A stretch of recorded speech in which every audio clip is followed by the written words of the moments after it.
Chegamos à 7ª fase do nosso material e aqui a gente vai falar sobre comunicação. A linguagem, que lá atrás a gente já falou que é a expressão humana do pensamento, que se manifesta inclusive pela língua, ela não vale de nada se não se voltar para a comunicação.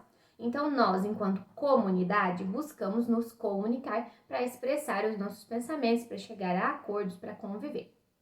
A comunicação, ela é então essa troca de mensagens eficiente entre os falantes. Um linguista russo chamado Roman Jakobson determinou 6 elementos que seriam básicos para que o processo de comunicação acontecesse. Então, para que a comunicação aconteça, eu preciso de alguém mandando a mensagem, que a gente vai chamar de emissor. Eu preciso de alguém que receba essa mensagem, que a gente vai chamar de receptor. Eu preciso da mensagem. Essa mensagem, ela se estrutura a partir de um código, por exemplo, de uma língua. Código. Essa mensagem, ela se refere a algum assunto referente. E ela vai precisar chegar para o receptor a partir de algum meio, que é um canal. Então, esses são os 6 elementos da comunicação.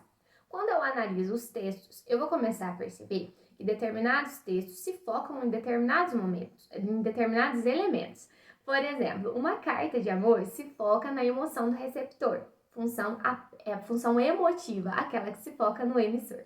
Alguns textos se focam no receptor. Eu quero convencer o meu receptor de algo, função apelativa. Alguns textos se focam em produzir a mensagem de uma maneira criativa. Os textos literários, por exemplo, função poética. Alguns textos têm como objetivo passar o assunto, simplesmente assunto, função referencial. É o que acontece nas notícias, nas reportagens, por exemplo. Há casos em que o código se volta sobre ele mesmo. Por exemplo, você recorre ao dicionário e você encontra uma palavra explicando outras palavras. O nome disso é função metalinguística. O código se voltou sobre si mesmo.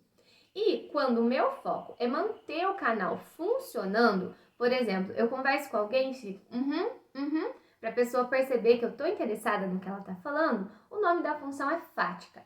Essas 6 funções da linguagem, elas predominam em determinados textos, mas elas se misturam também em diferentes sequências dentro do mesmo texto.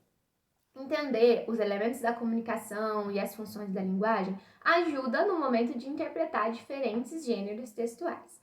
Vamos ver como é que essas questões aparecem no Enem.